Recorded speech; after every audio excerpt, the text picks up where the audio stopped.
Nuestro Mesías, el Señor Jesucristo, ya estaba soportando los sufrimientos causados por los hombres sangrientos de su época. A medida que tomamos conciencia de las personas detrás de la atroz crucifixión de nuestro Salvador a través de los testamentos en la Biblia, nos enfrentamos con una pregunta perturbadora. ¿Qué sucedió con esos hombres que causaron la caída de nuestro Mesías? En este video profundizaremos en las muertes horribles de los hombres que mataron a Jesucristo, pero antes te pido que me apoyes con tu me gusta, tu suscripción y no olvides activar la campanita para no perderte ninguno de nuestros próximos videos. Ahora que ya hiciste eso, comencemos con el infame gobernador Poncio Pilato. Los historiadores saben muy poco sobre el cruel juez que ignoró los gritos de la multitud para condenar a Jesús a muerte, pero saben que nació en Italia o en Escocia. Además de servir como el prefecto romano de Judea, también fue el gobernador durante el ministerio de Cristo.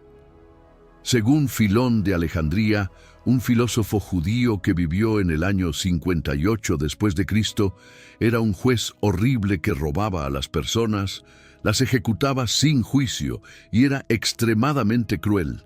En la Biblia, Juan 18, versículo 37, revela a Poncio Pilato cuestionando a Jesús sobre ser rey, a lo que Jesús respondió: «Tú dices que soy un rey. Para este propósito nací y para este propósito vine al mundo, para testificar la verdad». Según el historiador romano Tácito, Poncio Pilato fue removido de su cargo y enviado de vuelta a Roma por usar fuerza excesiva, pero no termina ahí. Según Eusebio de Cesarea, Poncio Pilato se suicidó por órdenes del emperador Calígula para hacer su muerte más horrible. Se dice que su cuerpo muerto fue lanzado al río Tíber, donde científicos encontraron evidencias de su existencia. Como si la crucifixión no fuera suficiente, la próxima persona en nuestra lista encontró su destino por asegurar que Jesucristo diera su último suspiro en la cruz. Cassius Lenus, un centurión romano conocido como el soldado que perforó el lado del pecho de Cristo. El nombre del centurión, de Capadocia, Turquía, se da en el Evangelio de Nicodemo, un libro prohibido de la Biblia, aunque ninguna historia bíblica revela su nombre. Según el libro prohibido, se convirtió en un cristiano devoto después de que su visión fue perjudicada por la sangre y el agua de Cristo que salpicaron en sus ojos. Debido a su nueva fe, fue arrestado y decapitado como uno de los primeros mártires. Durante mucho tiempo, se creyó que su cabeza decapitada poseía poderes mágicos y curó al rey Herodes de Judea. El rey Herodes, un hombre que también sufrió una muerte horrible por tramar la muerte de Cristo durante su reinado de 74 a 4 antes de Cristo, supervisaba el territorio independiente, pero aún fuertemente influenciado, de Judea. En la Biblia, podemos ver al rey Herodes siendo retratado como un hombre horrible que no tuvo nada que ver con la crucifixión de Jesucristo. No obstante, lo que hizo fue más allá de la crueldad, pues asesinó ferozmente a personas inocentes tras saber de la llegada del Hijo de Dios. Estaba obsesionado con destruir a nuestro Mesías antes de que pudiera madurar, temeroso de tener un rival potencial al trono, e inició una matanza, masacrando a todos los bebés en Belén de 2 años de edad o menos. Una voz fue oída en Ramá, lamento, llanto y gran llanto, Raquel llorando por sus hijos, rehusándose a ser consolada porque no existen más. Mateo 2, versículo 18. La crueldad del rey Herodes va más allá de matar a aquellos que están lejos de él, pues también lideró el asesinato despiadado de sus 3 hijos y una de sus esposas. Podrías preguntar qué hace que su muerte sea digna de un lugar en nuestra discusión. Los expertos creen que murió de problemas relacionados con la gonorrea o insuficiencia renal, según Jan Hman, de la Universidad de Washington. Las evidencias están en los relatos de los últimos días del rey Herodes. El rey sufrió de picazón severa y dolor en los intestinos, tuvo dificultad para respirar, soportó convulsiones frecuentes y sufrió una infección en sus genitales. Con la severidad de sus acciones, podrías decir que merecía una muerte más horrible por matar a bebés inocentes solo por miedo a ser superado. Pasando a otro hombre que sufrió una muerte horrible a manos de su pariente, el emperador Tiberio. Mientras Tiberio gobernaba Roma desde el año 14 hasta el 37 después de Cristo, los evangelios nunca afirman que tuvo algún papel en la planificación del asesinato de Jesucristo. Puede no parecer importante ahora, pero hace 2000 años Judea estaba muy lejos de los asuntos de Roma. Esto significa que aquellos en alta autoridad en Roma en esa época estaban desinformados sobre lo que estaba sucediendo en Judea. Como resultado, Poncio Pilato tuvo facilidad para proceder con la ejecución de Jesucristo. Durante muchos años después de la muerte de Cristo, los emperadores de Roma permanecieron en la oscuridad sobre su destino desafortunado. Podrías decir que su ignorancia también causó la muerte de nuestro Mesías. El historiador romano Suetonio afirma que el emperador Tiberio fue envenenado, hambriento y sofocado con una almohada por su sobrino nieto Calígula. A continuación en la lista está alguien que podrías comparar con un amigo desleal, uno de los seguidores de Cristo, el apóstol Judas Iscariote. Judas Iscariote fue uno de los 12 apóstoles de Cristo que entregó a su maestro a las autoridades que llevaron a su crucifixión, a cambio de 30 piezas de plata. Judas ofreció voluntariamente traicionar a su maestro, llevando sin vergüenza a los soldados romanos al jardín de Getsemaní y besando a Jesús para que los soldados pudieran identificarlo.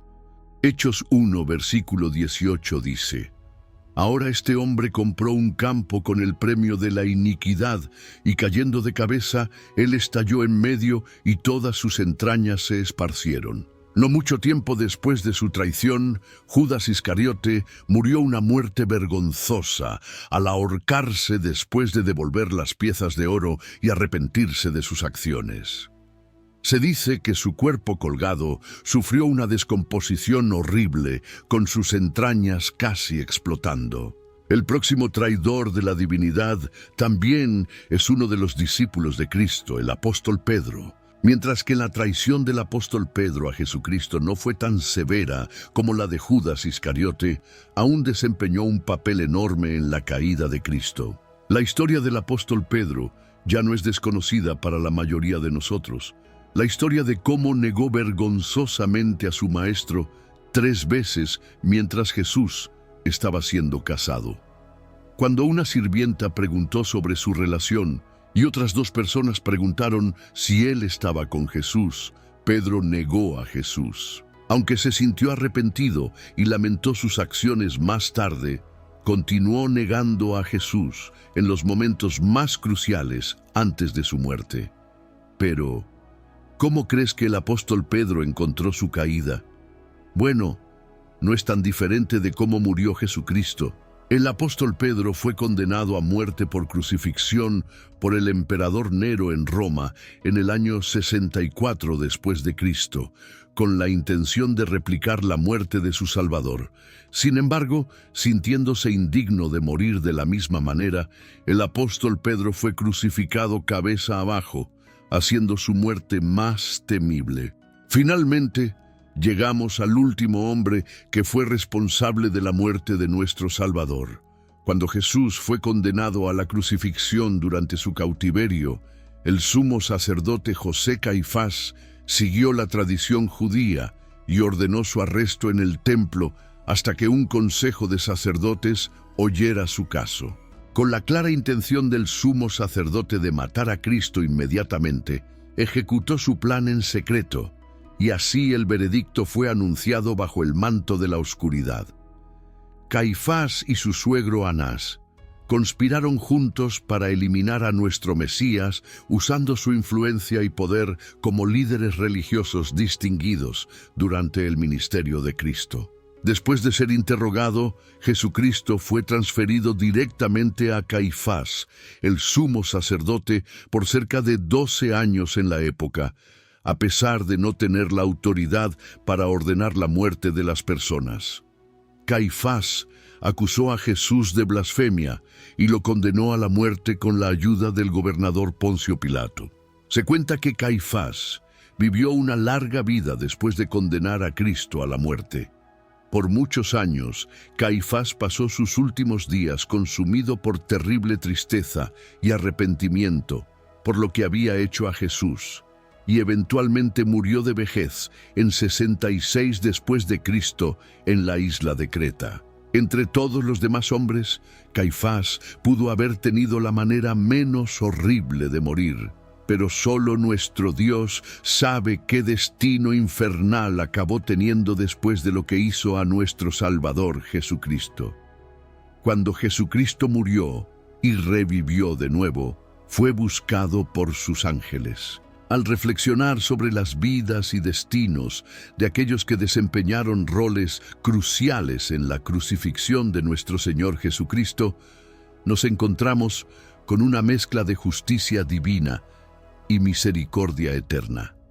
La narrativa que exploramos no solo detalla las acciones de aquellos que fueron directamente responsables de la muerte de Jesús, sino que también nos invita a considerar las complejidades del arrepentimiento y la redención. Las historias de Poncio Pilato, Casus Lenus, el rey Herodes, el emperador Tiberio, Judas Iscariote, el apóstol Pedro y José Caifás resaltan una verdad innegable. Las acciones humanas tienen consecuencias, tanto en este mundo como en el venidero. La Biblia nos enseña sobre la justicia de Dios, que es tanto rigurosa como compasiva. Las muertes trágicas y las consecuencias eternas enfrentadas por aquellos que traicionaron o dañaron al Hijo de Dios destacan la seriedad del pecado y la realidad de la justicia divina. Sin embargo, también se nos recuerda el poder del arrepentimiento y la posibilidad de redención, como se vio en la transformación de Casus Lenus y el arrepentimiento de Pedro después de negar a Cristo. Esta reflexión nos lleva a una evaluación personal de nuestras propias vidas y acciones. Estamos llamados a buscar la misericordia y el perdón de Dios, y a vivir de una manera que honre y glorifique el sacrificio de Jesús en la cruz. Que podamos aprender de los errores de aquellos que vinieron antes que nosotros y buscar una relación más profunda y sincera con nuestro Salvador. Oración. Señor Todopoderoso, nuestro justo y misericordioso Padre, ante ti nos inclinamos en humildad y reverencia. Reconocemos, a través de las historias de los hombres que condenaron a tu amado Hijo, el peso del pecado y la profundidad de tu justicia. Te damos gracias por tu misericordia infinita y tu capacidad para transformar corazones endurecidos y vidas perdidas. Pedimos, Señor, que nos ayudes a vivir según tu voluntad, que podamos ser instrumentos de tu paz y amor en este mundo. Que el ejemplo de Jesucristo nos inspire a buscar la justicia, amar la misericordia y caminar humildemente contigo. Perdónanos, Padre, por los momentos en que fallamos y nos desviamos de tus caminos. Renueva en nosotros un espíritu de arrepentimiento sincero y una fe inquebrantable. Que el recuerdo del sacrificio de tu Hijo nos motive a vivir vidas que te glorifiquen e inspiren a otros a buscarte. Guíanos, Señor, por los caminos de la rectitud, y que podamos ser testigos de tu gracia y misericordia. En nombre de Jesús, nuestro Salvador y Redentor, oramos. Amén. Espero que hayas disfrutado del video. Si este contenido fue valioso para ti, te pido que me apoyes con tu suscripción para que no te pierdas ninguno de nuestros próximos videos. Compártelo con las personas que conoces, dale un like y deja tu opinión en los comentarios. Esto hace que el video alcance a más personas. Juntos podemos iluminar más mentes y expandir nuestro entendimiento. Gracias por estar aquí y que Dios te bendiga.